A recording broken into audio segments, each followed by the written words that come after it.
We're in a very critical phase of our war against the coronavirus. It's vital that every American follows our guidelines on the 30 days to slow the spread.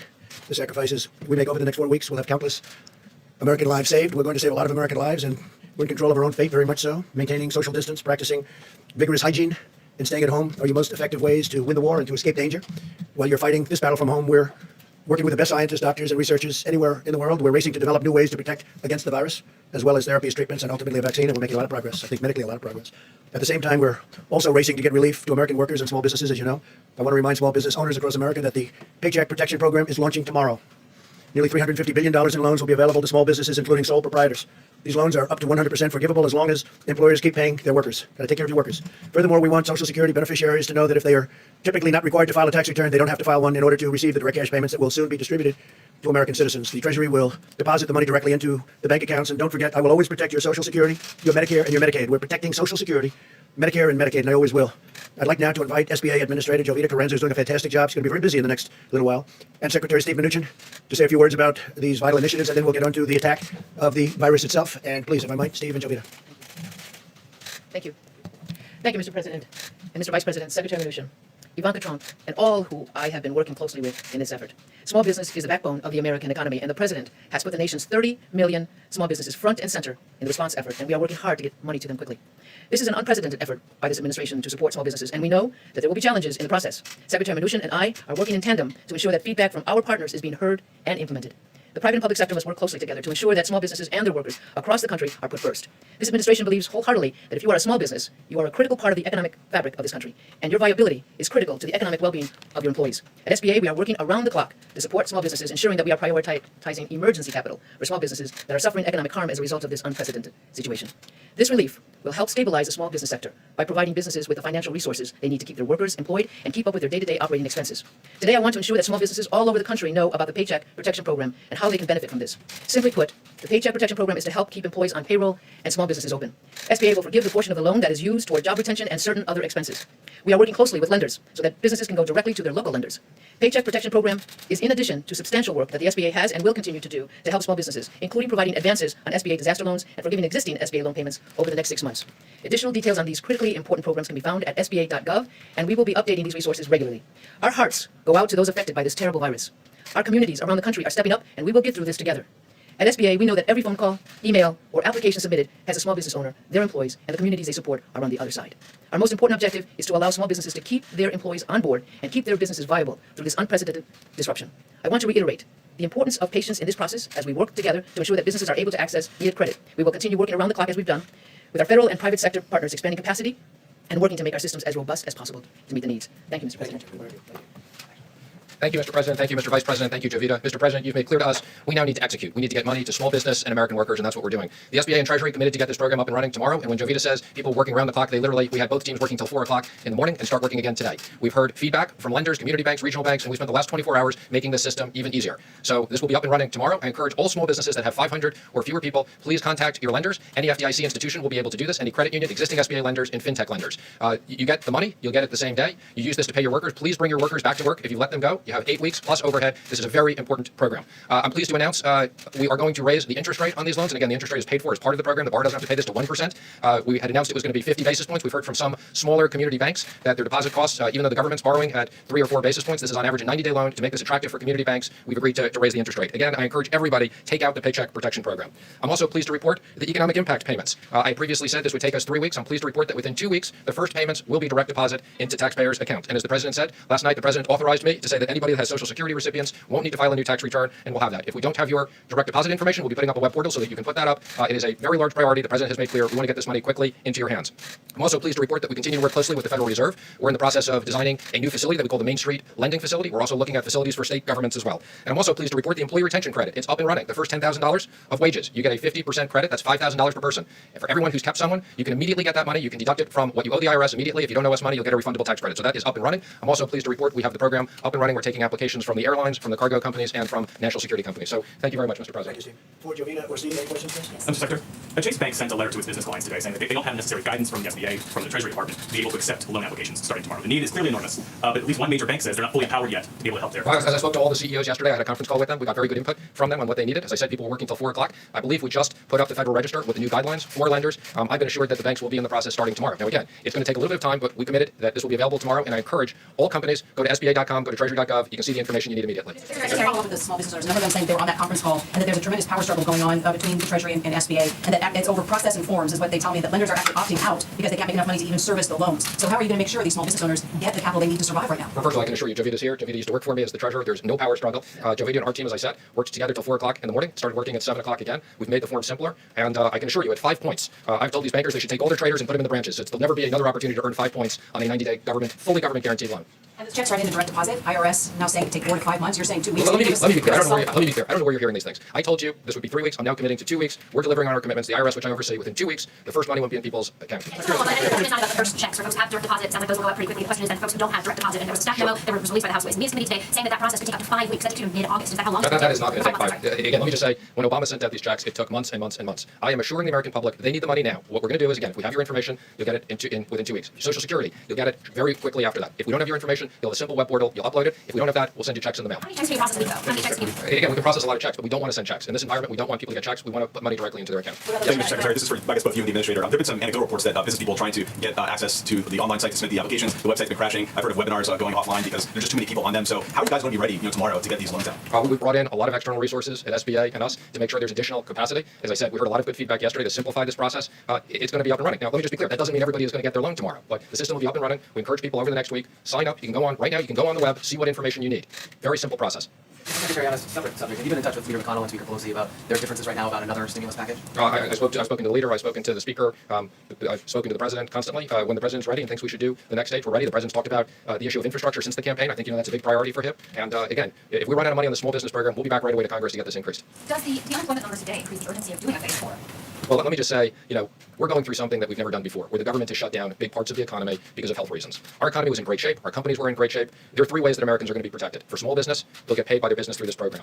The direct deposit. There's also enhanced unemployment. So we realize, unfortunately, there are a lot of companies that, because they aren't in business over a short period of time, again, we're working with the states on enhanced unemployment. And as soon as the medical professionals and the president give the all clear, we're going to have a ton of liquidity. We have about $6 trillion. This has never been done between us and the Fed to put into the economy to support American workers and American business. In addition to the jobless numbers we saw today, phase 3 was signed before the social distancing guidelines were extended for another month. So what additional relief are you going to give to Americans as they stay out of work for all these extra weeks? I mean, what are you waiting for? Well, in designing this program, we thought that we had liquidity for about 10 weeks, and that's what we've designed. And again, I think the president's been very clear. If we need to go back to Congress to support the American economy and American workers, we will be doing that. Mr. Secretary. Secretary Mnuchin, House Speaker Nancy Pelosi has formed a select committee to oversee the distribution of recovery funds, and she says she wants to make sure that those funds are wisely and efficiently spent. Do you think that select committee is something that's necessary? I don't. I mean, both parties wanted us to have oversight, wanted us to have transparency. We have full transparency. We have an oversight committee that the speaker gets to pick someone, the leader gets to pick someone. I believe there's 5 people on it. And again, that committee will review the money that we're spending. And again, we support full transparency. Taxpayers should understand how we're going to support this economy and jobs. Secretary, Senator Murkowski has asked you to consider providing loans to energy companies under the CARES Act, the phase 3 bill. What are your thoughts on that? Would you consider providing those loans to energy companies? So thank you, and let me clarify. I have very limited ability to do direct loans out of the Treasury. I can do them for passenger airlines, cargo airlines, contractors, and national security companies. Outside of that, we work with the Federal Reserve to create broad-based lending facilities, which we will do. So our expectation is the energy companies, like all our other companies, will be able to participate in broad-based facilities, whether it's the corporate facility or whether it's the Main Street facility, but not direct lending out of the Treasury. A question for clarity about the direct payments to Americans. For those folks who don't have bank accounts, who don't have direct deposit information on file with the IRS, how long would they have to wait for their check? Well, for people who don't have direct deposit, again, we'll have an easy way they put it up. We can, on a rolling basis, I think, within a couple of days when they give it to us, we'll send the money out. We do realize there are people who are underbanked. And again, we're working with all the digital companies, prepaid debit cards. We're working with all of them to make sure we have a process that every American gets their money quickly. This money does people no good if it shows up in 4 months, and we will deliver on that promise. Quickly is a matter of weeks, then, perhaps, not months. Quickly is a matter of weeks and not months. That's correct. Would you consider a moratorium on? Go ahead. Mr. Secretary, one area where you can make direct loans is to the airlines. How much do you expect that the Treasury Department and the federal government will be involved in overseeing the operations of airlines as it pertains to which routes get cut back, how much they operate, what they do about their employees, and the like? So there are very strict requirements that's built into the bill. Again, this was a bipartisan requirement. One, anything we do with the airlines, they have to maintain substantially all of their employees. So again, any money that we provide them will go to pay their employees. We're going to be working with the Secretary of Transportation. There are requirements to maintain certain routes. So again, we have a very clear process. We've hired 3 outside advisors, will be financial advisors, and 3 law firms will be releasing that information shortly. And I want to thank them. They're all working for basically very, very little money. They couldn't work for free, so they've agreed to basically work for what they would sign up to work for charitable organizations. So again, no big fees to bankers. We've got a great team of 3 lawyers and 3 financial advisors that will assist us. Just to follow up on that, will you give us a list of the names of those people who are advising you when you release the information? Of course we will. We'll give you the names as well as the contracts. So again, Right now, other than So again, I'm happy to announce it. We have the PJT Partners, okay, is going to do the passenger airlines. Moelis and Company is going to do the cargo and contractors, and Perella Weinberg will handle the national security. And there'll be 3 law firms which we'll announce shortly that will be working in each one of those sectors. And again, let me just be clear. We need to get this done quickly. The airlines need money. We're going to work very closely with the Department of Transportation and get this done quickly. We've actually already received contracts from a lot of the people. Again, there's guidance up on the web. Full transparency. We've asked for applications. Secretary, on the airline issue again, Speaker Pelosi and others have said that the government taking stakes in those airlines should not be a condition for the federal government to provide payroll support specifically. What's your response to that? I spoke to the Speaker last night about that. This was something that was highly negotiated between the Republicans and the Democrats. The President was personally involved in this. He was on the phone with us many times. Mitch McConnell, Mark Meadows, senators on both sides. There is a specific line in the bill that says that the Secretary, meaning me, will determine proper compensation. So this is not a bailout for the airlines. And I will be working, once we get our advice from our financial advisors, we get the applications from the airlines, I'll be working very closely with the President, and we'll make sure that we strike the right balance. Not a bailout. Taxpayers get compensated. But these airlines, these are national security issues. We want to keep our airlines intact. Secretary, just more broadly, perhaps for the administrator, if not for you as well, some small businesses, restaurant owners, for example, are finding that laying off their employees so that they can start collecting unemployment is better both for them as business owners and for their workers. What incentives do they have right now to keep their employees on the payroll if no one's coming into their restaurants? Well, the incentive that you have, and we want American business to be kept intact. The incentive is these are loans that turn into grants. So if you're a business owner and you're a restaurant, you can hire your people back. You get money for their medical. You keep them on the medical plan. You get money for your rent. You get money for your electricity. So you're motivated. We want you to have a business that you can reopen quickly when it's appropriate. So this doesn't cost the business owners anything. You know, when people talk about it, I can't imagine any American worker who had a job, is offered to keep their job, isn't going to want to have it. And let me just be clear. We've also talked about this unemployment issue. You can only get unemployment if you don't have a job. So unemployment is intended for those people that are some of the mid-sized or larger businesses, and we're very sympathetic to this, that these companies can't afford. And for those people, the enhanced unemployment will be a significant benefit. But we want to make sure 50% of the American workforce is small businesses under 500 people. The President, the Vice President, the Administrator, and I want to make sure this part of the economy is ready and intact when we're ready to reopen. Is there a certain category of small businesses that you're most concerned about? Restaurants, hair salons, things like that? That's a great question. We're concerned about every small business. There's 30 million small businesses that we're really focused on, and we're working feverishly to make sure that we can provide the available funds to them as quickly as possible. So it's 30 million small businesses, and the other businesses are being dealt with the PPP, with the paycheck protection. There was also the disaster, what we call it, the injury, or economic injury disaster loan, and then there was an advance associated with that particular program as well. So to answer your question, we're concerned about all businesses, and as the Secretary indicated, we're looking at employees being ready, not lost in this process. We want businesses to stay intact because they represent half the GDP. So if we spend $1 trillion to support 10 trillion or 11 trillion, I think that's a significant investment, and that's what we're focused on. Is there a certain segment that you think is particularly vulnerable? Hang on, I just want to make one comment for explanation because I want to make sure everybody out there understands this. If you're an independent contractor, if you're a sole proprietor, you're eligible for this as well. Now that program won't be up and running until next week, but again, this is a very broad definition of small business. So if you're an independent plumber, if you're an independent contractor, you're covered under this program. Slightly more complicated, you have to come into your bank and give them more information, but starting next week, that part of the program will be up and running. Also charities as well, very important. The Vice President and President make sure that we covered small charities in this. Does that include churches and religious nonprofits? It does, although there's some technical issues, but yes, it does include faith organizations. Is that under the SBA? This is under the PPP, yes, the new SBA program, they are covered. Thank you all. Thank you, everybody. Thank you, Jovita. Thank you, Steve. Good job. Thank you. Okay, so that begins right away, and they start handing out checks. And a lot of people are going to have their businesses built back up quickly, I hope. And we'll see. Complicated, big, small business is actually big business. So I thank them both. And please, good. We have some great gentlemen. Let me see, great gentlemen. That's correct. Thank you very much. Today, my administration is also issuing new guidelines to protect elderly Americans who remain the most vulnerable. By now, nursing homes should have suspended the entry of all medically unnecessary personnel. Today, we're further recommending that all nursing home facilities assign the same staff to care for the same group of residents consistently to minimize any potential spread. And we're also urging facilities to designate separate areas for healthy and sick residents. And this is a practice that we probably will be recommending into the future long after the enemy is gone, this particular enemy is gone. We're also making every effort to provide relief to our great veterans. We take very good care of our veterans. In my direction, Secretary Wilkie will use any authority at his disposal to extend deadlines for benefits and to postpone debt collections. We're now conducting well over 100,000 coronavirus tests per day. It's over 100,000 tests a day. And these are accurate tests, and they're moving rapidly, which is more than any other country in the world, both in terms of the raw number and also on a per capita basis, the most. The FDA has also authorized the first coronavirus antibody test developed by Cellex, a key step that will help identify people who have recovered and to understand their immune response and their immune system. Moments ago, I directed Secretary Azar and Acting Secretary Wolf to use any and all available authority under the Defense Production Act to ensure that domestic manufacturers have the supplies they need to produce ventilators for patients with severe cases of COVID-19. You know what that is, right? Become a very famous term. COVID, COVID. This action will help General Electric, Hillrom, Medtronic, ResMed, Royal Philips, and Vyaire Medical overcome obstacles in the supply chain that threaten the rapid production of ventilators. We have over 100,000 being built right now or soon to be started. We anticipate issuing more orders under the Defense Production Act in the very near future, in addition to the one that I just signed against 3M for face masks. We just signed a element of the act against 3M, and hopefully they'll be able to do what they are supposed to do.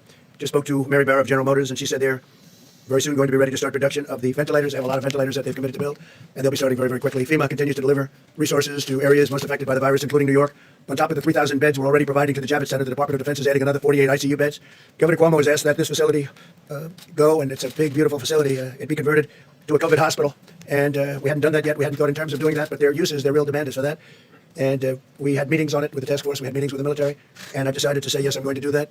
that I will be signing and agreeing to a yes answer, so that we will be doing that, and also we will be staffing it. So the federal government is doing a lot of things that wasn't anticipated that it do. This is a 2,500 and/or 2,900 can easily be set up hospital built in Javits Center, and so we're going to be converting that to a COVID-19 hospital, and it's going to be staffed by the military and by the federal government. And based on the fact that I agreed to that, we have two other facilities that were likewise asking for it, and that would be in Louisiana and also in Dallas, and we'll be doing those. We spoke to the governor of Louisiana, spoke to the governor of Texas, and we've told them that we will be staffing those hospitals again above and beyond, but that's okay. We have to do that. In addition, the U.S. NS Comfort is docked in New York to accept patients. That is a non-COVID. To date, FEMA has delivered more than 4 million N95 mask respirators, and think of that, 4 million. Don't forget we're a secondary source. The states are doing it, and we're backing them up, but we've gotten 4 million N95 respirators, 1.8 million surgical masks, 460,000 face shields, 1.4 million gloves, and 4,400 ventilators just to the city and to the state of New York. And some of them now are being sent. I spoke with both Governor Cuomo and Mayor de Blasio a little while ago, and some of them are being sent to the city. All of America stands with the people of New York in this time of need. It's definitely a hot spot, but we have other hot spots also, and we're taking care of them very, very strongly, very powerfully. We have the finest people in the world in those locations, and I think the federal government has not only acted early, but acted quickly, professionally. There's no people like this. Doctors, nurses, first responders, and other healthcare providers who want to help New York at this critical time should visit website nyc.gov/help-now. nyc.gov/help-now. They need help now. They need people to help them. We have great facilities, and we've built some brand new facilities, big ones. We need help. We need help for professional people. So if you're in an area that isn't so affected, and you're a doctor, a nurse, a healthcare worker, please get to that website, and we would really appreciate your help. New York City needs it. Louisiana, by the way, needs it. Michigan needs it. Whatever you can do. Those are very strong hotspots. They need help. In recent weeks, as the virus has spread and economic hardship has followed, we have seen Americans unite with incredible selflessness and compassion. I want to remind everyone here in our nation's capital, especially in Congress, that this is not the time for politics. Endless partisan investigations. Here we go again. Have already done extraordinary damage to our country in recent years. You see what happens. It's witch hunt after witch hunt after witch hunt. And in the end, the people doing the witch hunt have been losing, and they've been losing by a lot. It's not any time for witch hunts. It's time to get this enemy defeated. Conducting these partisan investigations in the middle of a pandemic is a really big waste of vital resources, time, attention, and we want to fight for American lives, not waste time and build up my poll numbers, because that's all they're doing, because everyone knows it's ridiculous. So we want to focus on the people of this country, even the people of the world. We're going to be able to help them, because right now, as an example, we're building so many ventilators, very, very hard to build, but we're building thousands of them, and a lot of them will be coming at a time when we won't need them as badly, because it takes time, very complex, very expensive, and we'll be able to help outside of our country. We think we'll be able to help. That's something that you cannot easily produce. As citizens, we're linked together by the shared bonds of national love, loyalty, and affection. There's no earthly force more powerful than the patriotic pride that stirs in our hearts, and that is so true. It's incredible the job that everybody's been doing, everybody. They don't sleep, they don't go to bed, sometimes they get nothing. I said to somebody recently on the task force, how many hours of sleep have you gotten over the last couple of days? The answer was none. In one Massachusetts neighborhood, citizens come out of their homes each night at 8 o'clock from their porches and they sing God Bless America. Others have joined in, spreading from house to house, down one street up to the next, until their little town with a spirit of patriotism and reminding all Americans that we're all in this together. We'll fight together and we will win together. We're going to win this. Now what I'd like to do is I'm going to step out. We have a meeting on this subject, and I'm going to step out just for a few moments. I'll be right back. We'll answer some questions. But you have some very hardworking people who have done an incredible job, led by Vice President Mike Pence, head of the task force, and then Jared Kushner is going to say a few words, and Admiral Bolovchak, Peter Navarro, Dr. Birx, and myself. I'll be right back. So I'll see you in a little while. I did take a test. It just came out. This is from the White House physician. You may have it. Just came out. I just took it this morning. And I took it. It took me literally a minute to take it. And it took me, I guess it was 14 or 15 minutes. I went to work. I didn't wait for it, but it said it took 14 minutes or something to come up with a conclusion. And it said the president tested negative for COVID-19. So that's the second one. I think I took it really out of curiosity to see how quickly it worked and fast it worked. And it's a lot easier. I've done them both. And the second one is much more pleasant, Jeff. I can tell you that. Much more pleasant. So I'll be back in a little while. And Mike, please take over. Thank you. Thank you all very much. Enjoy that. Thank you, Mr. President. The White House Coronavirus Task Force met today, but earlier in the day, the President convened all the key elements of our supply chain team in the Oval Office for an update on the progress that we've been making, working literally around the clock to make sure that our healthcare workers, the people on the front lines, have the personal protective equipment and also the ventilators to be able to meet this moment. And today you're going to hear from people that are literally working each and every day to make that happen. Dr. Deborah Birx is also with us. She'll reflect in a few moments on the progress that we're making analyzing the data. Each and every day we're looking county by county, state by state, consulting with governors and local health officials. At the present moment, more than 1.3 million tests have been performed, and as you all are aware, some 236,000 Americans have tested positive for the coronavirus, with now the losses over 5,000 Americans, and our hearts are with their families. Beyond that, we have been focusing not just on ensuring the testing is occurring, but that the supplies are flowing. As the President just announced, he made a decision today to deploy thousands of N95 masks directly to New York City's public hospitals, and our team will speak about that in just a moment. And also, the President took the unprecedented step to direct the Department of Defense to use military healthcare personnel to operate all COVID facilities at the Javits Center in New York, at the Convention Center in New Orleans, and at the Convention Center in Dallas. And we've informed each of the governors of those states today that at their request we were making those military medical personnel available to operate in all COVID facility. But we would emphasize to people in that community who believe you've been impacted or have contracted the coronavirus, contact your local healthcare provider. We anticipate in the New York area that your local healthcare provider will make the decision whether you are transferred to the Javits Center. In all cases, simply look to the guidance of your local governors about how best to receive the care that every American is entitled to have. Beyond that, let me say that we've been working through FEMA's acquisition process not only to deploy but to gather up personal protective equipment. And in just a few moments, you will hear from Admiral John Polovchek about the extraordinary progress that we have made in deploying not just the strategic national stockpile, but also in identifying on the commercial marketplace around America and around the world literally millions of N95 masks, surgical gowns, gloves, protective equipment. And at this point, we've distributed some 7,600 ventilators, and you'll hear today specifically about the states that have received those ventilators. This team has truly acted in an inspiring way and literally is working with dozens and dozens of people at the FEMA Stabilization Task Force to make sure that we are leaving no stone unturned to find the supplies we need. Let me also say today you're going to hear from Jared Kushner, Senior Advisor to the President of the United States, but someone that the White House Coronavirus Task Force directed to work with FEMA on supply chain issues. And in recent weeks, he's been leading a working group in conjunction with FEMA that literally has identified millions of medical supplies around the nation and around the world, and we're grateful for his efforts and his leadership. Finally, you'll hear from Peter Navarro, who will explain the action the President took today using the Defense Production Act. But as you hear details today about medical supplies that have been distributed, those that have been purchased, those that we're making available, ventilators distributed to hospitals, and those that are available, let me just remind every American that you can make a difference in ensuring that every patient has the treatment that they deserve, every healthcare provider, every doctor and nurse's assistant has the protective gear to provide the care that you would want your family to have by putting into practice the President's 30 days to slow the spread. I mean, we want you to take to heart the President's coronavirus guidelines for America. First, to protect your own health, to protect the health of your family, to protect the health of your community. We know so many people are asymptomatic, people that literally don't know they have the coronavirus but have the ability to infect others. We want you to put these guidelines into practice: social distancing, using a drive-thru at a restaurant, washing your hands on a regular basis. But as we focus today on supplies, make no mistake about it, every American can make sure that our healthcare workers and, more importantly, Americans that are struggling with coronavirus have the equipment to support their treatment by putting these principles into practice, because the fewer Americans that contract the coronavirus, the fewer Americans will have to enter our healthcare system, and that'll continue to preserve the capacity in our healthcare economy. So we thank the millions of Americans who responded in the first 2 days of 30 days to slow the spread, and I'm just absolutely confident that in the days ahead, every American's going to do their part for your health, your family's health, the health of your community, and to ensure the strength and vitality of the greatest healthcare system in the world. With that, let me introduce Jared Kushner to speak about the work that he's been doing, working with FEMA on ensuring a strong supply chain to meet this moment. Jared? Thank you, Mr. Vice President, and thank you for your great leadership on the task force, and thank you to Dr. Burks and Dr. Fauci as well. It's been an honor working with you these past few weeks. When the Vice President first asked me to help on the task force with different tasks, I asked the President what he expected from the task force and how I can best serve him and the task force. What the President asked is that all of the recommendations that we make be based on data. He wanted us to be very rigorous to make sure that we were studying the data, collecting data. A lot of things in this country were happening very quickly, and we wanted to make sure that we were trying to keep updating our models and making sure that we were making informed decisions and informed recommendations to him based on the data that we were able to collect and put together.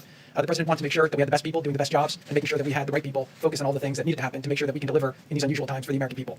The President also instructed me to make sure that I break down every barrier needed to make sure that the teams can succeed. This is an effort where the government is doing things that the government doesn't normally do. We're stretching, we're acting very quickly, and the President wants to make sure that the White House is fully behind the different people running the different lines of effort to make sure that we get everything done in a speed that the President demands. The President also wants us to make sure we think outside the box, make sure we're finding all the best thinkers in the country, making sure we're getting all the best ideas, and that we're doing everything possible to make sure that we can keep Americans safe and make sure we bring a quick end to this in the best way possible and balance all the different aspects that need to be thought of while we do this.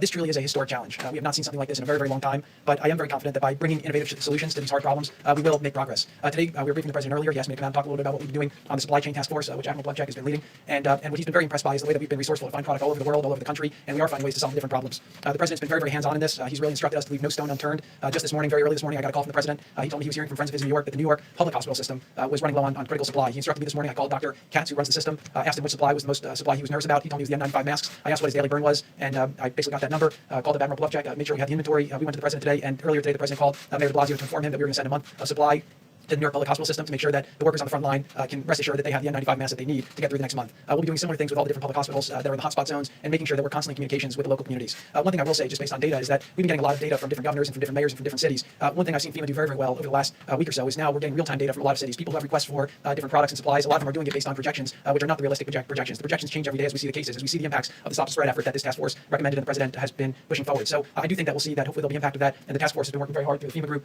with Admiral Polovchek to make sure that we're getting the supplies to people before they run out and making sure that we're doing it in a proper way. I'd like to just introduce Admiral Polovchek, who before coming to this, I guess still is. He's the Vice Director for Logistics for the Joint Staff. I got a call from one of the senators saying, well, why don't you put a great military person in charge of the logistics and the supply chain and the Defense Production Act? And I said, well, the President already did that. This is the best man that we have in the country for supplies and logistics. He joined the task force 13 days ago over at FEMA. And he's built a team, really at the direction of the Vice President, that includes people from FEMA, OMB, the FDA, HHS, the White House, and from everywhere else. And what they've done over the last 13 days has been really extraordinary. We've done things that the government has never done before, quicker than they've ever done before. And what we're seeing now is we found a lot of supplies in the country. We've been distributing them where we anticipate there will be needs, and also trying to make sure that we're hitting places where there are needs. So I can tell you the people in the task force, they're working day and night. You've got a lot of people in the government. We recognize the challenge that America faces right now. We know what a lot of the people on the front lines are facing, the fear that they have that they won't have the supplies they need. And our goal is to work as hard as we can to make sure that we don't let them down. So I just want to thank everybody. And with that, I'll introduce Admiral Polovchek, who's doing an amazing job. Thank you, Mr. Kushner, Mr. Vice President. So today I'm going to cover a couple items, five things. First thing I'm going to talk about is resources pushed out from the federal government. and then I'm going to talk about this air bridge, which you may have heard about. I'm going to talk about data. As you said, Mr. Kushner is absolutely right. We're trying to be data driven, and then I'm going to talk a little bit about how we're trying to expand the industrial base here to meet this challenge. So the first thing I want to talk about is surgical masks. So we've quickly stated numbers here. So these, I'm about to go through several different slides to give you just scale and magnitude of federal resources that have been applied at the problem. So 27.1 million surgical masks pushed out to state governments. For N95 masks, 19.5 million N95 masks. So if I was in a local hospital that was running short, I would look upward because the federal government has pushed out resources. So for protective gloves, 22.4 million pairs of protective gloves. For face shields, 5.2 million face shields. For ventilators, we have pushed to the states more than 7,600 ventilators. And I think as I was coming over here, that number changed slightly. I think it's now 7,640. Given to these states, the primarily these states. So we wanted you to have some numbers. Now, as we've indicated, we had ventilators in the national stockpile. We pushed ventilators out.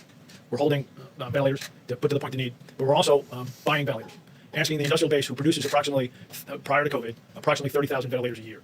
We are going to, over the next several months, by the end of June, work to acquire 100,000.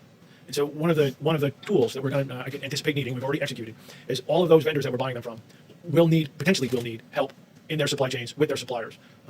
We might rate orders. We might help them get ahead of others in that endeavor. So I think Mr. Navarro is going to talk about a little bit more of that later. So let me talk about the air bridge. So it normally takes approximately 37 days to get from overseas, get product, load it, get it to the United States, and distribute it. That's about 37 days. So to prime the pump, so to speak, we have lined on an air bridge to get product here faster, working with our major suppliers.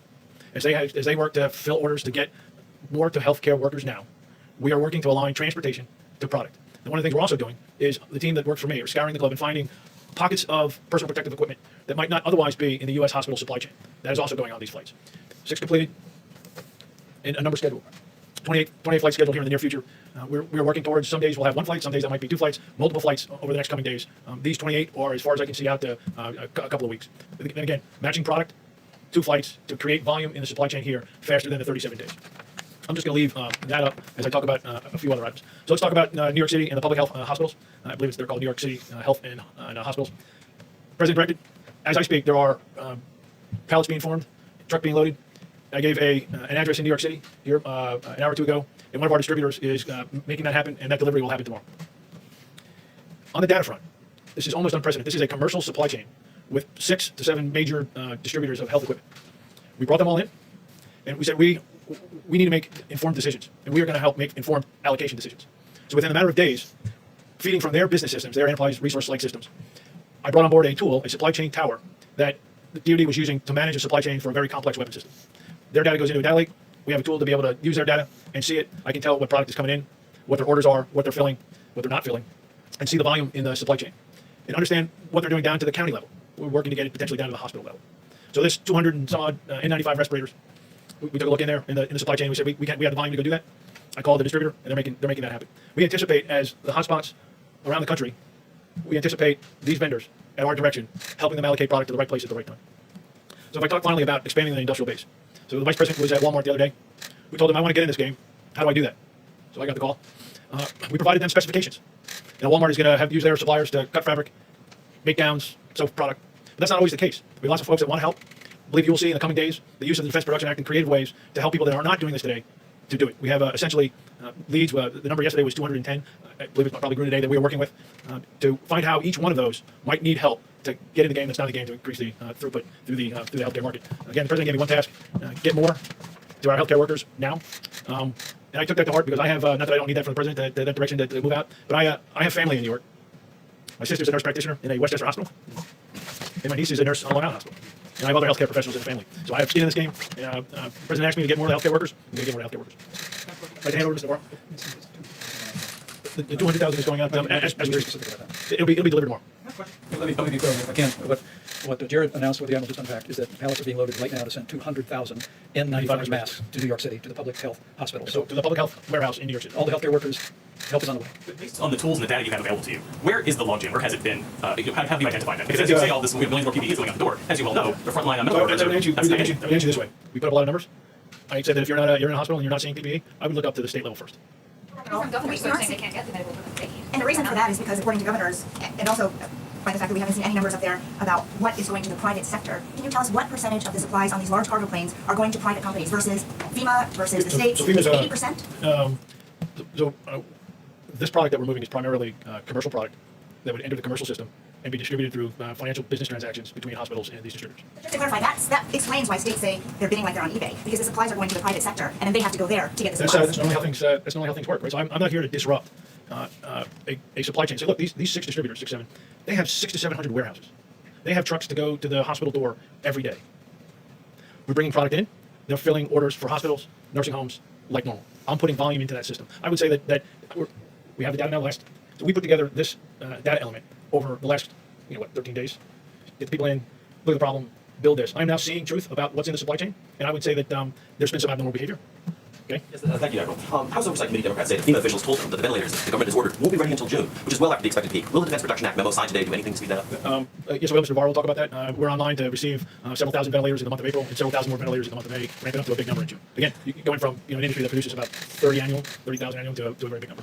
Are you confident that the system means the states with the greatest need are getting the supplies? Yeah, Because so, a lot of governors are saying that they can't get what they need, and different states have more and more pressing urgency, obviously, depending on the case. So we're marrying up where CDC, where the demand for COVID is, to what's in the commercial system. We're providing that to the commercial system, and we are making allocations to those of most pressing need. 13 days, we now have the data. We now can make informed decisions. And so all of the I need, I now know the volume that has been happening and needs to be happening. So I will live with that, and Mr. President, I'd love you to weigh on this as well. You talk about, you alluded to the fact there is possibly some shady business going on, that the product is here in the United States. And coming here. Yes, and it is coming here. It's coming from China. It's in warehouses. It's being made here in the United States. It's in warehouses, but it's going to the highest bidder. So what can be done to keep those products here in the United States, not go overseas where companies are making a lot of money, and get it distributed to the most critical places here in the U.S.? I would love to hear from how's that being done, because doctors, I've talked to surgeons on a regular basis. Let me give you the bigger view of the DPA. We'll directly address that. What we have essentially is a nation at war. We have a wartime president standing behind me. The Defense Production Act is one of the most powerful weapons this administration can use to fight the invisible enemy of the virus. When I spoke with you last week, I explained the 3 points of the compass DPA can be used to hit. The first one is mobilization of the industrial base. This can involve things like repurposing from, say, a distiller like Pernod Ricard for liquor to hand sanitizer. It can also involve expansion of production, which is having Honeywell, which makes N95 masks, open a new factory in Smithfield, Rhode Island. With respect to the second point of the compass, allocation of resources, we have 2 issues there. If you look at the manufacturer itself, what you want to make sure is that the supply chain, which can go 7 tiers deep, has enough components in that supply chain so we can actually make what we need. And then once it's made, you also want to make sure that it goes to the right people. And then the third point of the compass, which addresses what you're talking about, is basically busting, I call it, hoarding of critical or threatened material. So let me walk through what the President did today in terms of a strong action, what we've done DPA across those 3 points. The first order President Trump signed was vigorous, swift. It was the GM order, which directed GM to make ventilators in Kokomo, Indiana in Trump time, which is to say as fast as possible. As the President mentioned, he spoke to Mary Barra today, the CEO of GM. That is moving forward at the same time as the Ford project is moving forward in Rawsonville, Michigan. And I've issued a challenge to those 2 companies, Ford versus Ferrari. This is Ford versus GM. Let's see who gets those ventilators out first. Now, the second point of the compass, which these 2 orders address today, is this allocation of resource issues. The ventilator companies themselves expressed concern that in this rush to build ventilators, there would be pressure on that supply chain. So what they requested that we do and the President do is to use the DPA to give this gentleman here, who's one of the strongest gentlemen in the world in terms of applying things, is to give him the ability to prioritize that supply chain for those ventilator manufacturers. And he will do things like give them what's called a DO rating in the defense procurement, which will allow them to get what they need. Now, the second order, which the President signed today, has to do with the other part of the equation, which is once they make the stuff, okay, where does it go to the right folks? And this is a 3M order. And to be frank, over the last several days, we've had some issues making sure that all of the production that 3M does around the world, enough of it is coming back here to the right places. So what's going to happen with the signing of that order in Trump time is we're going to resolve that issue with 3M probably by tomorrow close of business, because we can't afford to lose days or hours or even minutes in this crisis. Now, the third part of the compass, the third point there, this gets to the hoarding issue. The President stood up here with he's the commander-in-chief, but we have a sheriff in town too, Attorney General Barr. And he stood up here with Attorney General Barr, and Bill Barr said, I'm going to go out and bust him. And guess what? 3 days ago, DOJ went into a warehouse in Jersey, grabbed PPE, and the beauty of that wasn't only seized, but within hours, it was turned around and given to healthcare professionals in New York and New Jersey. That's a beautiful thing. That's a beautiful case of using the DPA. Now, what's going to happen tomorrow is the President's going to sign another order, which is in the works. This is interesting. There is a black market springing up, which you have described, where we're having people bid against each other. Brokers come in, they're bidding and bidding on all this different PPE. It's driving the price up. And guess what? You know where it's going? The domestic sources here are being exported. When President Trump heard about that, he said, that's not going to happen anymore in my watch. So tomorrow we're bringing that order, and what's going to do is it's going to empower Customs and Border Protection with the help of people like the Post Office and express mail consigners like UPS to basically deal with that issue. So we are going to crack down unmercifully. And I would say to the hoarders out there, the brokers who are trying to make money off the misery of people in this country or around the world, that's got to stop. If you've got inventory, what you need to do is pick up a phone and not call somebody out around the world. You call FEMA and say, we got some stuff, we'll give it to you at a fair price, and be done with it, because that stuff has absolutely got to stop. So that's what we're going to be looking for when we hear cases like this. We're going to aggressively issue order after order to crack down on it. Now, this is not my role to take a bunch of questions, but let me tell you one other thing before I leave the podium. It's a story which I'd love to share with you today because this again illustrates one of the key principles of this president and this vice president, which is to wed the full force of the federal government with the full power of private enterprise. And just 2 days ago, we at the White House got an urgent SOS from the chief of police of the New York Police Department. And they're in a situation now because of the strain on their resources where personnel such as their homicide detectives were having to go on into houses and deal with COVID issues without protective gear. Now, the beauty of this president is because of his leadership, we were able to solve that problem in 2 phone calls. 2 phone calls. The first one went to Phoebe Novakovic at General Dynamics. Phoebe, can you call Tom Kennedy at Raytheon? I need you guys to basically scoop up all the Tyvek suits you can and find any gloves you can. This president, under his leadership, and the voluntary efforts and the private patriotism we talked about earlier, that we had 4,000 Tyvek suits delivered to the New York PD within 16 hours. That's a new record in Trump time. At the same time, a second phone call was made to Tara Engel at Pernod Ricard and Laura Lane at UPS. They were on the same phone call. They said, Tara, Laura, we got this issue. They need hand sanitizer. Literally, within 2 hours, we had 50-gallon drums, 6,000 gallons of hand sanitizer on a UPS truck heading up to the NYPD, and probably arrived today with a promise from Pernod that they will continue to supply the NYPD throughout the course of this crisis. So this is a beautiful thing that America is rallying to. We are becoming a stronger, more united nation, and I couldn't be more proud of this president, this administration. These guys up here are doing a heck of a job organizing the supply chain. And my promise to you is that the president is going to use that DPA to make sure that the American people, particularly our healthcare professionals, get the PPE, the medicines, everything we need. So let me stop there. I don't think it's my place here to field a bunch of questions. Go ahead. No, go ahead. Answer. You go ahead. Okay. Come here. One of the things that this crisis has taught us, sir, is that we are dangerously overdependent on a global supply chain for our medicines, like penicillin, our medical supplies, like masks, and our medical equipment, like ventilators. We have right now, as we speak, over 50 countries have already imposed some forms of export restrictions in their country against the rest of the world. And what we're learning from that is that no matter how many treaties you have, no matter how many alliances, no matter how many phone calls, when push comes to shove, you run the risk as a nation of not having what you need. And if there's any vindication of the president's buy American, secure borders, and a strong manufacturing base philosophy, strategy, and belief, it is this crisis because it underscores everything that we see there. So the buy American order, which is going through process, would do a couple things. It would simply say, not during this crisis, because we don't want to disrupt anything. I want to be really clear about that. But going forward, after this is over, the VA, DOD, HHS, and this government buys American for essential medicines, our medical countermeasures, and the medical supplies and equipment we need. At the same time, it will deregulate so we can get the FDA and EPA to facilitate domestic manufacturing and then innovate. Because the key here is having advanced manufacturing on U.S. soil that can leapfrog other countries so we don't have to worry about competing against cheap sweatshop labor, lax environmental regulations, different tax regimes, and the massive subsidies of foreign governments who are actually directly attacking our industrial base. So be patient with that, sir. The other priorities we have right now are the DPA and what the task force is doing. But if we learn anything from this crisis, it should be never again should we have to depend on the rest of the world for our essential medicines and countermeasures. And by the way, we've cut them out also, to be honest. We've stopped orders going from certain places. And in a couple of places, like we had a big order going to Italy on important outfits and some ventilators, and it was going to Italy. They made the order a long time ago. And I said, you got to let it go. They had an order. And I could have cut it. Under the act, I could have cut it. I said, nope, can't do that. You got to let it go. You know, they have big problems. We had an order going to Spain. And I said, let it go. I could have stopped it. I said, let it go. We're going to be fine. I said, let it go. So it works that way also. One other thing is to your question, oftentimes, and we've told this to the governors, Mike, we've been very strong on this, if you think there's bidding between federal government and state, let us know and we'll drop out immediately. Or you drop out. And we lower the price. Against each other. No. If we're bidding against each other, I said find out who it is. And usually they know. Everyone knows. And we're notified. And we get notified. And we'll either drop out or they'll drop out. But we have another problem. There are 151 countries out there beyond the states. There are 151 countries that have this problem. And they're ordering too. It's really a mess. Now, in a little while, the hardest thing to get are the ventilators because they're, it takes a while to build them. And we have thousands of them being built right now. In a little while, they'll be worth about $5. But right now, they're very valuable. And we're going to have a lot of them being shipped. In fact, that's why General Motors called up before Mary. That's why others called up 2 days ago. They called up that they're all in production. And they're starting to arrive in a week and a half. But there'll be a time when we're going to build stockpiles. By the way, the states should have been building their stockpile. We have almost 10,000 in our stockpile, and we've been building it, and we've been supplying it. But the states should be building. We're a backup. We're not an ordering clerk. We're a backup. And we've done an unbelievable job. Like, for instance, who ever heard of a governor calling up, sir, can you build us a hospital of 2,500 rooms? And we built it. Can you build us 4 medical centers? We built it. Can you deliver a hospital ship with 1,000 rooms? And we did it. And we did it in Los Angeles, too. We've done an unbelievable job, these people. And thousands of people behind them. But we're a backup. Ideally, those hospitals would have had all this equipment. Ideally, those states should have had all this equipment. And I think they will the next time. You heard the case where thousands of ventilators could have been had at a very inexpensive price 3 years ago. And a certain state decided not to exercise that right because they wanted to build a road or they wanted to build something else because it's big money. You're talking about, I think it was $1 billion. But you're talking about a lot of money for something that may never happen. Because normally on a ventilator, other than a pandemic or an epidemic, you wouldn't need anything like this. Hospitals have 3 ventilators, big hospitals, and they get by with it. And now they want thousands. I mean, they want thousands of ventilators. You call up a governor and they'll say, sir, could you send us 40,000 ventilators? Nobody's ever heard of a thing like this. So they've done some job. Let me just tell you, when Secretary Mnuchin spoke, they want you to call not .com, but SBA.gov. Okay, for the application and for information. Okay, so it's SBA, small business, SBA.gov. Okay, if you don't mind. Yeah, let's go, please. Thank you, sir. Thank you, Mr. President. I want to follow up from a question yesterday regarding your administration's denial of the expansion of the Obamacare special enrollment period in the wake of this pandemic. In your own words, VP Pence gave a 5-minute non-answer, but people facing this pandemic illness and even worse, most experts say that having health care is critical to our nation's health and financial well-being. Can you assure Americans tonight that you will reopen Obamacare marketplace so that they can be covered in this time of combined health we're doing and better than that. financial Yeah, no, I crisis? understand the question. We're doing better than that. We're going to try and get a cash payment to the people, and we're working out the mechanics of that with legislature. So we're going to try and get them a cash payment because just opening it up doesn't help as much. So we're going to work it out. So we're going to try and get for that certain group of people, it's a certain group of people, a cash payment. Go ahead. I really want to ask you about masks. I actually kind of follow up on a couple of hanging threads there. Just the question earlier about the bidding. What happens though when states are bidding against each other on those Well, they have markets? that, and they have to work that out. What they should do is they should have, long before this pandemic arrived, they should have been on the open market just buying. There was no competition. You could have made a great price. The states have to stock up. It's like one of those things. They waited. They didn't want to spend the money because they thought this would never happen. And their shelves, in some cases, were bare. And by the way, in some cases, they weren't. They were beautifully serviced. They did a good job. But in some cases, their shelves were bare. So the best thing they can do is when times become normalized, and they will, hopefully soon. And actually, you're going to have a lot of excess material because so much is being done right now in terms of protective gear, protective outfits. A lot's being done. It's going to be, within 6 months, it's going to be sold for the right price. They got to stack up for the next time. But we are doing that, and the Admiral's done a fantastic job. Senator Schumer wrote a letter today, and he says, you should put a military man in charge. I said, well, Chuck, if you knew a little bit more, we have one of the most highly respected people in the military. The Admiral, this is what he does, too, very professionally, and he's in charge. But Chuck didn't know that. Okay, Jeff, Mr. President, you tweeted this morning about your call with Saudi Arabians, MBS. We've had some people say that the figures that you cited between 10 million and 15 million barrels per day is not what they're agreeing to. Can you be more specific about what I don't know what they're agreeing to. I think they might agree to more than that. Look, Russia, Can I tell you that, sir? Russia, yeah, we did say that actually. Russia talked about 10 million barrels. Russia and Saudi Arabia are fighting over this, and as everybody knows, it's really killing an industry, hurting Russia badly, hurting Saudi Arabia badly. I said, this is an easy one. It should be an easy one, and it may be 10, and it may be more than that. I was actually told it may be 10. As I told somebody before, it may be 10 and it may be more than that. Maybe it's 15. Maybe it goes up to 15. Could be as high as 15.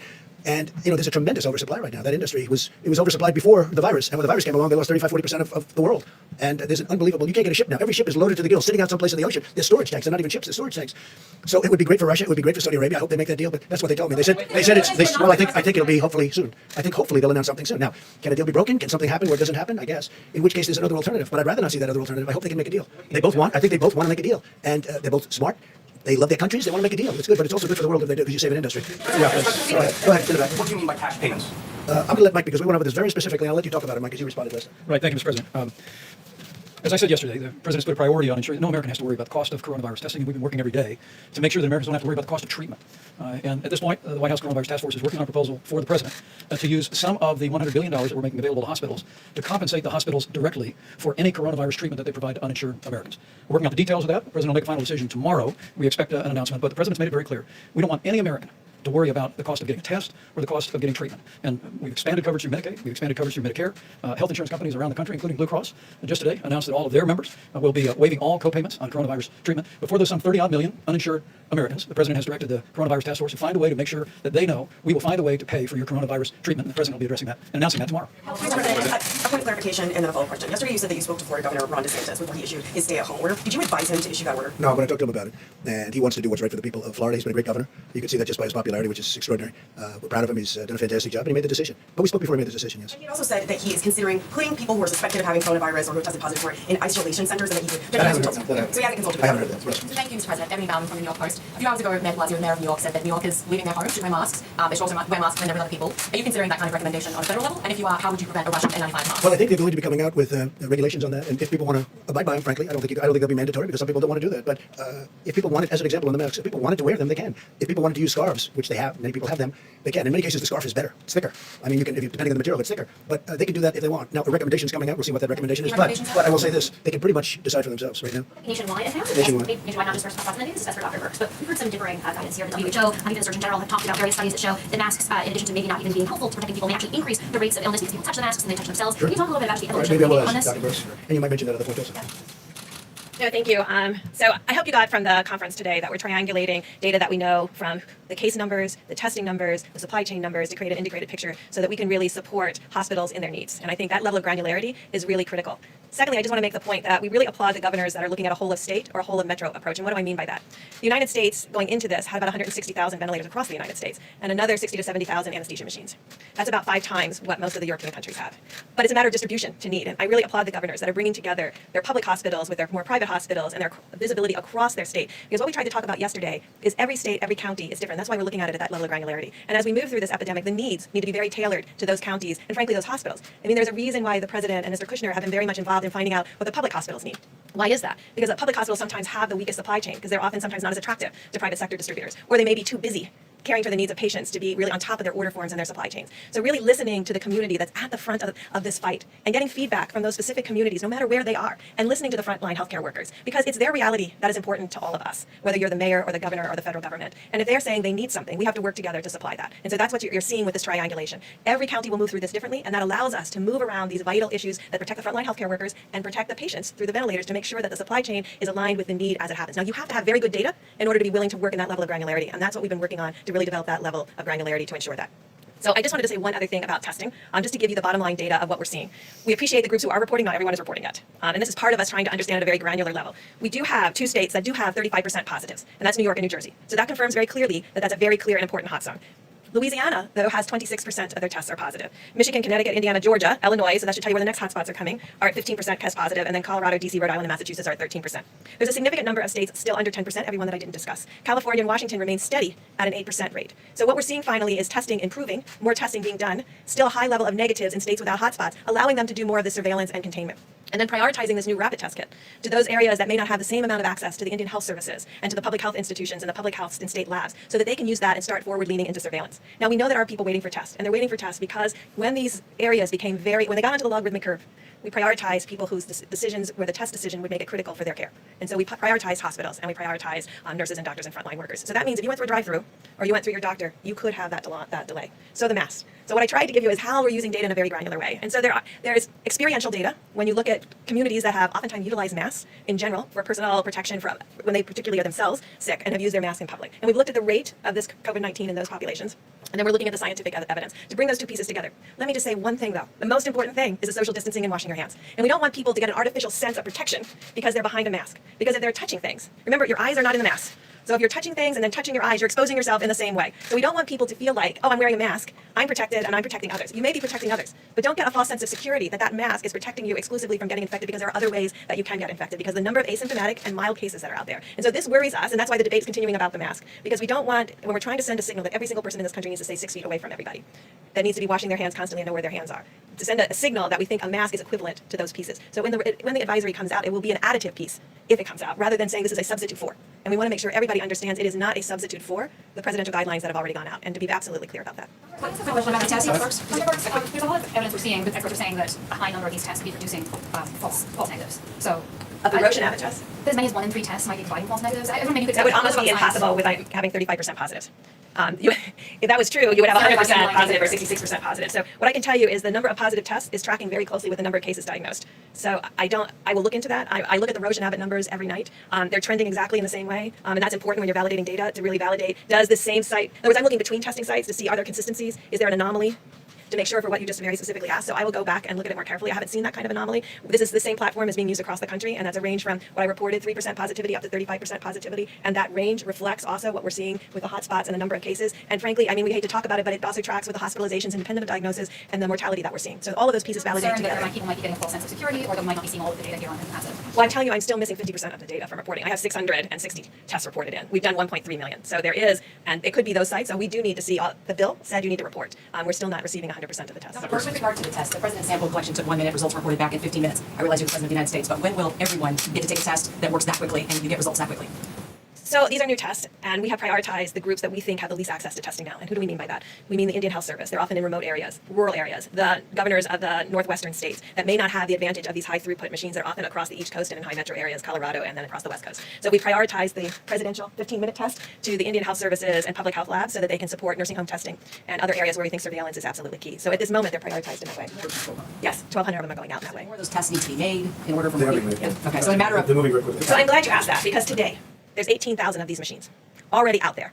We're trying to find out exactly where everyone is, because you can see that gives you amazing flexibility. Because if people would allow it to be loaned to a state that's in a hotspot or a state where you want to do additional surveillance, 18,000 tests, 18,000 machines is a huge amount. And it really gets to your very question about how we can prioritize what we have at the same time we're moving out what is new. And so really figuring out who should those go to, who can we ask communities, because these will be in the community, to share those machines into the community who need the testing now. And I think that's really an incredible question that really needs to be answered over the next 24 hours. The point of clarity about the face covering guidance, you said it's still a point of debate. You said use the phrase the guidance if it comes out. Is the guidance coming out, and when? Yes. And when, sir? In the days ahead, we're currently working through the task force, taking the consultation advice, CDC, our top health experts, and we'll be bringing forward the guidance from the CDC in the next several days. Just remember, it's not a substitute for everything that we're asking people to do. And just to everybody out there across the country, when we say no gatherings of 10, we're looking at, we want to be clear, if you have a family of 10, we don't want you to be split up, but we don't expect people to be having dinner parties, cocktail parties. I mean, I know you've seen the slope in the United States versus the slope in Italy. And we have to change that slope. We have to change the logarithmic curve that we're on. We see country after country having done that. What it means in the United States is not everyone is doing it. So we're only as strong as every community, every county, every state, every American following the guidelines to a T. And I can tell by the curve, and as it is today, that not every American is following it. And so this is really a call to action. We see Spain, we see Italy, we see France, we see Germany, and we see others beginning to bend their curves. we can bend ours, but it means everybody has to take that same responsibility as Americans. Mr. President, I have a quick follow-up, please. In your conversations with Russia and Saudi Arabia, do you have to make any concessions to get them to agree to cut their production? Like, do you agree to cut U.S. production of oil? We didn't discuss that. They want to do that. It's good for their countries, and we did not discuss that. No. NBC News has learned the Navy is set to fire the captain of the USS Theodore Roosevelt after he raised red flags about the COVID-19 outbreak on his ship. It appears as if he's being punished for trying to save the lives of the sailors in his command. So I don't think so at all. We're going to wait a little while because I just said there's a news conference by the Secretary of Defense about that. But I don't agree with that at all. Not at all. Not even a little bit. Yeah. Thank you. This morning you said once again that New York got off to a late start and they should have pushed harder. But governors and other state leaders say they rely on the federal government to assess the situation and how risky it is. And they want to know how would they have known to start sooner without your guidance? Well, they have experts, and frankly, long after we came out and talked about it, look, how would I have known to cut off China? I cut off China very early. And if I didn't, we would have a chart that you wouldn't believe. So how would I know to do that? How would I know to cut off Europe? I cut off Europe very early. I mean, you have to make a decision. People knew that some bad things were going on, and they got off to a late start. And some others got off to a late start also. But we cut off China. If we didn't cut off China, we would have been in some big trouble. And we cut it off. And you know what? We cut it off way early. Go ahead. Mr. President, to follow up on the insurance point and a separate question that came in from a colleague who can't be in the room. On the insurance point, is there going to roll call? Is there going to be an opportunity for insurance companies, if in fact hospitals are compensated for uncompensated care, are the insurance companies going to also get compensated for extraordinary expenses that they may have? Or are they assuming that cost? So we haven't discussed it, but we're talking to them.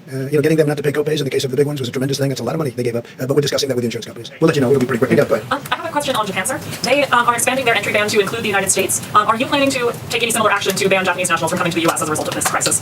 Well, we're looking at a lot of things and a lot of different bans. We have more bans than anybody. We had bans when bans weren't fashionable, if you remember, right at the beginning of this administration. It was for different reasons.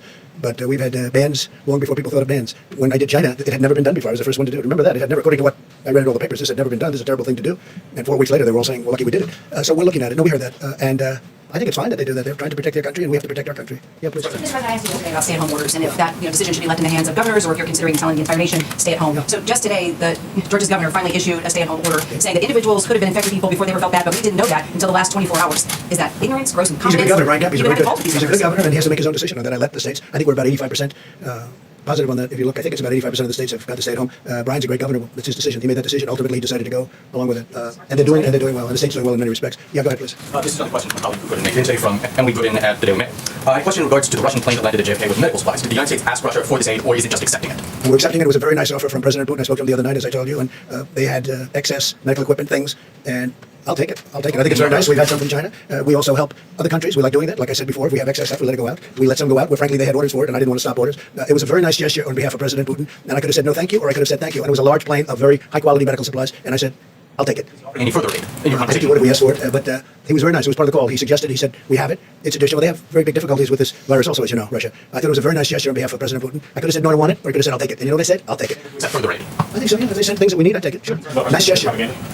I'm not concerned about Russian propaganda, not even a little bit. He offered a lot of medical, high-quality stuff that I accepted, and that may save a lot of lives. I'll take it every day. Please. President, you said in January that you stand with the people of Iran at the beginning of your presidency, and you'll continue to stand with the people of Iran, given the fact they're so hard hit with coronavirus. Well, they're very hard hit. But They're very hard hit. In a lot of ways, they're hard hit. They're hit with their economy, with their military, and with, obviously, the virus. They're very hard hit. Would you consider easing sanctions to allow medical supplies to get in? Well, they haven't even asked us to do that. But we know that sanctions hit the people, not the government. You know what? They haven't even asked us to do that. If they want to meet, we'd love to meet, and we'd love to settle the whole thing out, but I doubt they'll be. So realistically, how does a person in Tehran pick up the phone and call you?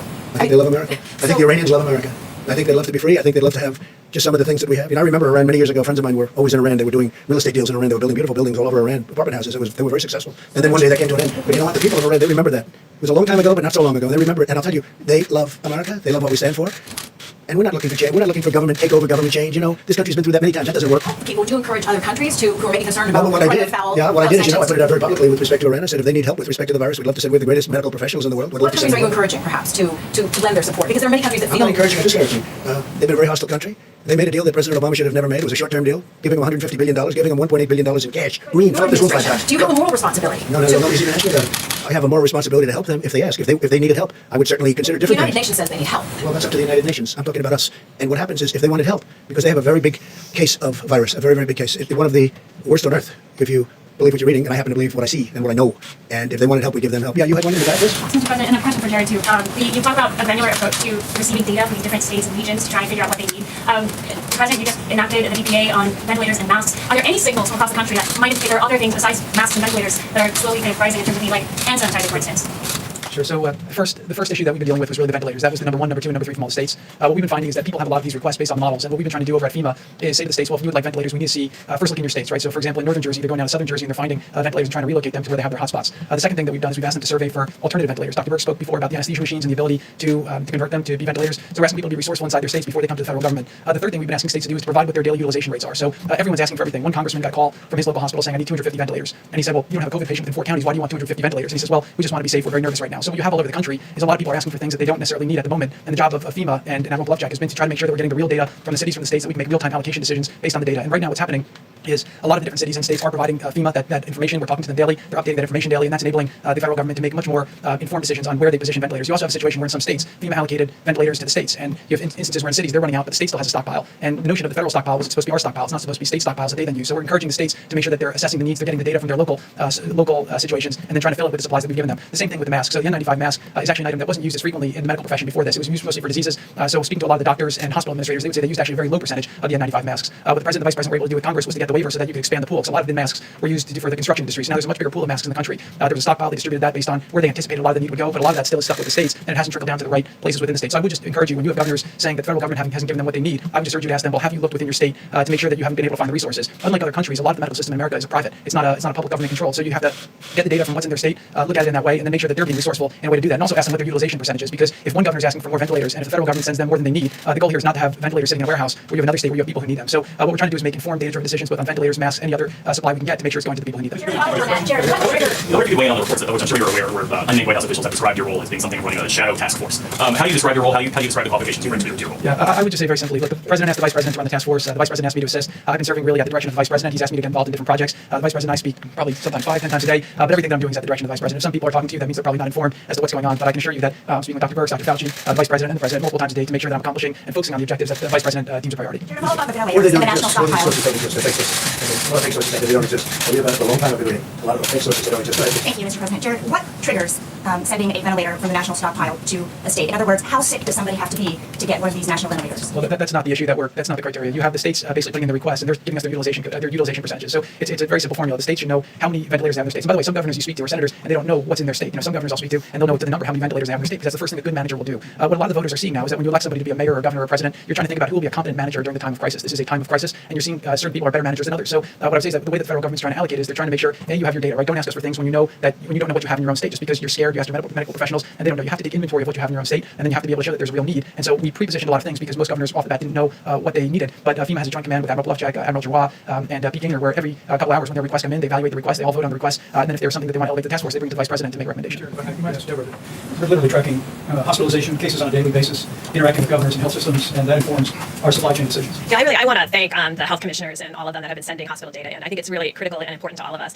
New York City has been providing information, New Jersey, Connecticut, Rhode Island, and certainly Louisiana in these hotspots. And that allows us, we can see where they are with the rising number of cases, where they are in their curve, what can be predicted, and really ensuring that people get what they need as they need it. And so I think many of the governors now and the health commissioners have been, I had to use 20, I'm intubating 20 people a day now. I have enough for the next 3 days. If that doubles, we're seeing our hospitalization rate stabilizing, but we still think there will be this many more in the next days. That's the information that they then translate into providing the ventilator. So when you see the ventilator numbers going out, they're going out in 150s and 200s, because I think early on we sent a big bolus out, and then not all of them, even today, have been fully utilized. And so we want to make sure every state and every hotspot can be reassured that ventilators are there for them as they move through the curve. And I think to date, we've been able to do that. And I think that's what's important to me, is that people have what they need when they need it. And to date, people who have needed ventilators have been able to get on ventilators. And I think that's our goal with governors and with the mayors, to make sure that continues to happen. But that means all of us have to work together. And I think that's what's been really important over the last few weeks, is people are not making generic requests anymore. They're making data-driven requests because they know precisely what's happening in the hospitals. When you were up here a little bit ago, you talked about the curve and what you're seeing, and you're concerned that people are not abiding by the social distancing guidelines. You seemed in your voice to be quite concerned about that. Has the curve changed enough at this point where that 100,000 to 240,000 people likely to die, has that shifted upwards at all? No, it's just when I look at so we're in week 2.2 in our guidelines. And I guess what I expected when the president put out guidelines that said, don't go to bars, don't be in groups more than 10 people. When we said that now over 16 days ago, that was serious. And then you can see what happened subsequently. And you can see the number of individuals who have been infected since then. Because the people we're seeing infected today and in hospitals today were infected after the guidelines went out. So that's what we're worried about. And we're worried about that we're still in this. And that's why the president extended it for 30 days. But we have to get out of this. We have to start seeing this. But aren't you referring to just a few states, because many of those states are dead flat? Yes, there are states that are dead flat. But every what changes the curve is a new Detroit, a new Chicago, a new New Orleans, a new Colorado. Those change the curves because it all of a sudden spikes with the number of new cases, because you have a certain projection of new cases and then a whole other city comes on top where they're in their logarithmic phase. So those ones that I talked about that had test results greater than 13% positive, all of those states or all of those counties are in logarithmic phase. That means there are a lot of counties that aren't, and we're excited about those counties that have been testing and still finding quite flat. And hopefully maybe Sunday or so or sometime this weekend we can go through all the states and the curves again, so you can see where the California and Washington are still steady. But we're watching very carefully because we see that you can go from this to this very quickly. And this should not be happening any longer in new places if people are doing the social distancing, washing their hands, not getting together in large groups more than 10. Again, so I look at the graphs all the time. Yes. And you have many Yes. flatliners. I call them flatliners. I'm amazed at them. And you have a couple that are up. It's hard to blame the flatliners for not doing a good job. No, I don't want to say that. No, I don't. No. Thank you, sir. I don't want, in fact, I want to praise the states that, and I think I want to be able to call them out and show you their graphs so you can see they've had steady small cases. They're testing and they're doing a lot of testing, and their percent of test positives are under 5%. I mean, we have a whole group of states who are testing and their positivity rate is under 5%. We know what it looks like on the logarithmic curve. You're in the 13%, then 15%, then 26%, and then 35%. That's what we're trying to prevent. And it's the metro areas that are absolutely crucial in this. And so if you're in a metro area or you're in a small city, please make sure all of your friends and family are following the guidelines. That's the best thing we can do. Because I saw those pens going 5 minutes ago. They were so bad with rope. And the fact is, yes, we compare them to Italy, one place. So we have many places that are really doing great. And I think that's what Deborah meant. She didn't mean all of them. So when you write your story tomorrow, maybe you'll write it correctly. She was talking about one state, and another state is, having a hard time. And they're closely associated. And by the way, the people are doing a very good job, including the people that live there. But when Deborah was talking about Italy, she was talking about the one, and then the other was lower. And then you have mostly states that have been unbelievable. So she wasn't talking about the average of everything. She was talking about an individual state, which is, I think, still better than Italy. Italy's having a hard time. By the way, Spain is having a hard time. France is having a hard time. But our states, generally speaking, it's like lots of different countries all over. We have many of those countries are doing a phenomenal job. They're really flat. And I think that's what you meant. I don't know. I don't want to speak for her. But I thought that's what I understood she meant. Yeah, please. Because coronavirus is present in all 50 states. You said before that when you implored mayors and governors to be serious about this, you said once it shows up, mitigation efforts are too late. So how do you then square that with this notion that some states are doing well? I mean, the virus doesn't. Because in some states they stay in better, they're not touching, they're not whatever it is, they're not going out, they're not in groups, and some states are not probably as good, or for whatever reason, or they also live a lot closer. New York is very dense, and California's pretty dense too, and they've got a very good record going so far. We hope it doesn't spike up, but it's very flat. We have states that are doing incredibly well. I mean, when I looked at some of them, I looked at some states that I would have thought maybe wouldn't have done as well, and they're really flatlined. Hope they stay that way. I hope they stay that way. Isn't that the point? Did you want those states to stay flatlined? I want them. That's what I'm saying. No. But we never mentioned about Italy and our country. She wasn't referring to our country. She was referring to one state. She's encouraging people to do a better job of following these social distancing measures. That's what I'm understanding. Okay, so my understanding, I'm going to let her say it. But I think that everybody would have to be thrilled with the way most states are doing. Thrilled. The flatline states that have almost no bump. I mean, I would think. Now then you have others where for whatever reason they're higher. That's different. But you can't condemn people living in a flatliner with people living in something where there's a big bump or the bigger bump, or more akin to Italy where they have some very unique problems. In all fairness, Italy, they have some very unique problems. But if you'd like to come up and... So how many flatlines do we have? How many so why don't I bring you the whole deck again, and we'll divide out the states so you can see them, because you really have to see each state separately. That's why I started with there are states where you've heard me talk about how concerned I was. These are states that before the guidelines went out, or right after the guidelines went out, and you can look at it, it's on the website if you go to thehealthdata.org, about when governors made clarity about closing their states as far as the social distancing, the washing of their hands, the bars, doing takeout. And you can line that up with the presidential guidelines. And not all states, when the presidential guidelines came out, immediately followed the presidential guidelines. Not all states did. There are states that also may have gotten many more seeds from outside communities. That certainly is one of the issues that New York and New Jersey, Connecticut, and Rhode Island are facing. The virus came in from multiple places into those states. It was undetected early on, and they have a very logarithmic curve. What I'm saying is even one of those curves in one county, in one city, is one curve too many. So I am passionate about everyone following the guidelines because of the outlier curves. Maybe that was a better way of putting it. The outlier curves in specific counties is to make sure that doesn't happen anywhere else. Would you feel better if every state did a stay-at-home order? I think most of the states have done that. I think one death from this is one death too many. I mean, I come out of epidemics and pandemics. We know what to do. I know we don't have a vaccine, and I know we don't have a therapeutic, but we know what can be done, and others are doing it, and most of the people in the United States are doing it. It's our communities. It's every American that has to make these changes, and I know they're really hard. And I know it's hard to remember. I mean, I have to say to myself every day, because I'm around very important people, to never touch anything. And I'm just paranoid now about touching things. I'm sure you all are too. I mean, we've gotten to the place where we don't go to your places on Pebble Beach. We go to the one that's open aired because, I mean, you're trying to protect your reporters. I mean, I understand that. We're all trying to protect each other, and we all have to adapt to this new reality that we're in right now. And I believe everybody is trying really hard, and I'm just asking them to try really, really hard for these next 28 days, because they will make a tremendous difference. We see that evidence. And so it's like having a vaccine or a therapeutic, because we know what works, and we're asking everybody to apply what works. And I know it takes amazing attention to detail, because, the minute you forget or do something, you're like, oh my gosh, I should have never done that. And that's the level of attention it takes. Covering our faces could help us So I just want to say, look, many states have started low and slow, and then they stayed at a good level. Some really stayed at a great level. Some, Louisiana is an example. It was low and slow, and they were looking great. I was watching it because, it's kind of a place people go to with Mardi Gras, which sort of is an interesting point, because after Mardi Gras, it was low, and then all of a sudden it went up very rapidly, and now it's one of our true hotspots, right? Certain areas of Michigan, Detroit, it looked like it was doing pretty good, and then all of a sudden it went up. So you have that too. But I'll tell you what, we have states that have been really incredible in the fact that they have kept so low. You haven't seen the bump, and I hope you don't. I hope you don't. And you have a couple that, for a lot of different reasons, and doesn't have to blame anybody, but they are at a higher level. But very few. I think, Deborah, I mean, I may say, I think most people have actually followed the presidential, you can call them whatever you want. I would never use the word dictates, because if I use that word, I would be in such trouble. In fact, you'll put me in trouble just not even mention the thought of it, okay? But we make a recommendation, and I think they've done a good job. Maybe they started a little later, but maybe there were also more difficult states. But we've done, I think, on average, really phenomenally as a country. I think we've done phenomenally. Because when you looked at that graph the other day, I don't know if you saw it, I assume you saw it, everybody in the world saw it, but you look at all those lines on the bottom, one color after another, all different, representing different states. It's all crowded at the bottom. And then you had two that were up, but you had, I don't know, almost every one of them was down low, very low. So there were a lot of people listening. And I just didn't want to click, because I don't need headlines tomorrow, neither does the country. Because I don't want this country working so hard and then have press that is, in this case, maybe misinterpret something. Because I might have, when I heard it, I was surprised at first too, but I understood what Deborah meant. But I think it's very important, because I think it's very important for you to be accurate. One other thing, just a quick thing. So what I found is when governors call me, I mean, I think in every case they've always been so nice. So nice.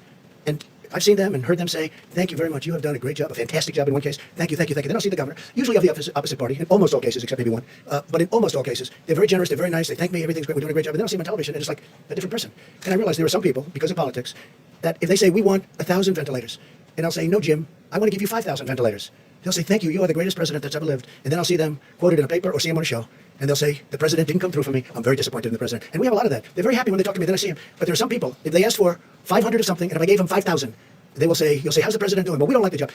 To my face, they're very nice. But then sometimes, I guess they assume I don't watch them or something, but I watch very closely. Yeah, please. Mr. President, one especially vulnerable population is the prison population, and that's especially material here. I wondered if you could address what the federal government is doing to protect Well, there's inmates. vulnerable that are close together, really. I can't tell you about age, but a lot of young people in prison. Some states, I have not done that at all, but some states are letting people out of prison. Some people are getting out that are very serious criminals in some states. And I don't like that. I don't like it. But it's a city or state thing in certain cases, as you know. I think maybe Philadelphia comes to mind. So we'll see, have to see what's going on. And we don't like it, the people don't like it. And we're looking into see if I have the right to stop it in some cases. Okay? Mr. President, 6.6 million Americans filed for unemployment last week. We haven't heard you talk a lot today about what they're going through. So Well, I think what it's measures have been? I think it's terrible. So look, 4 weeks ago, we had the greatest economy in the history of the world, the greatest in the world, greatest in the history of the world. We had the most jobs ever in the history of the United States, almost 160 million jobs, right? And then one day, I get a call from Deborah, who's fantastic, and from Dr. Fauci, and she said, we have a problem. I said, what's the problem? And they said, we may have to close it up. I said, close what up? They said, close up the country. I said, what's that all about? And we discussed today, and probably not since 1917, came to that conclusion, and she is a fantastic person, a brilliant person, and this is what she knows. I said, has it ever been this bad? And I think I can represent that. You said no, and part of it is the contagion. It's so contagious. It's like, if you sneeze, I probably get it. Who ever heard of a thing like that, okay? And this very talented reporter is bailing out, okay? He's out of here. I don't blame you. But it's a very contagious thing. And probably the likes of which we've never seen in terms of that. But 1917, so that's over 100 years ago, but that was, it's been written about many, many times. That was a horrible, whether it was 75 or 100 million people, I've heard from 50 to 75, I've heard 75 to 100, but it was tens of millions of people. Now we have the advantage of communication. This could have been just as bad. I mean, here we can read on the internet, we can see what to do, we can have these meetings, they can watch on television, we say, ooh, a lot of people are watching. A lot of people are watching. And they say, gee, social distancing. But in 1917, they didn't have that option. They didn't know what to do. They just noticed people were dying all over the place. Think about it, 75 to 100 million people died. A lot of people in this country died. To me, it's a great question. How come more people didn't die in this country? And they say it actually started in this country and went to Europe. And we lost a lot of people, but relatively we lost very few compared to Europe. So this is a terrible thing that happened. And what's happening now with people in jobs, so think of the position I'm in. We have built, all together, everybody, not me, everybody, the greatest economy in history. And all of a sudden, people come in that we respect, that we know. And here's the thing, they were right. Everybody questioned it for a while. Not everybody, but a good portion questioned it. They said, let's keep it open, let's ride it. If we did that, you saw the other graph. And whether it's true or almost true or maybe not true enough, the number was 2.2 million people would have died. 2.2 million people would have died in a short period of time. In fact, the graph could have been even shorter. I always notice that horrible one where it goes high, it actually comes down a little bit faster. It might have been over faster, and you would have lost 2.2 million people. So they come in and they say, we have to close up the country. And I say, you know what that does to the fabric of this country? The people that had great jobs, great family, no problems with money, their 401k, everything is perfect. Then all of a sudden they go from that to having no job in one day they never even thought of it. And then you see 6 million people unemployed, unemployment numbers get released, and you see 6 million people. And it's an artificial closing. It's not like we have a massive recession or worse. It's artificial because we turned it off. Think of what we're doing. We're saying, don't go to work and we'll pay you. Everything's the opposite. It was always go to work and make a lot of money and do well, the American dream. Because of a hidden enemy, we're saying, don't go to work and we're going to pay you. Look at the money, $2 trillion, and we will probably do more. I think infrastructure would be a fantastic thing to do. You want to get the restaurants back, you give deductibility. You understand what that is? You give deductibility for businesses where they go and they use the restaurants. The restaurants will be bigger and better than they were before. You know, people don't know a lot of restaurants closed when they ended deductibility. And then they started doing well, but they had fewer restaurants. But the boom of the restaurants is when they had deductibility, where corporations could use them. So, and entertainment. That was a great thing. But they closed it and then they closed it again, and it wasn't the same. But you want to get it back, you do that. But infrastructure, we borrow our money now at zero. You know, if we were paying 5%, 4%, 3%, it's a different ballgame. We can borrow long term for zero. Literally zero. You know that. Because we're considered the safe investment all over the world. They want money in the United States. That's where they want the money. So I know better than anybody. I know what they're going through, and it's horrible. But you know what I want to do? I want to be able to get them back fast. When this is over, it's going to be a day we're going to celebrate, because everyone's going to go to work, and I think we're going to have boom times. I think it's going to be great. And we've learned a lot. We've learned about borders. We've learned about reliance on other countries. We've learned so much that I think we really have a chance to be bigger and better and stronger. And I think it's going to come back very quickly. But first, we have to defeat this enemy. So we will see you tomorrow. Thank you very much.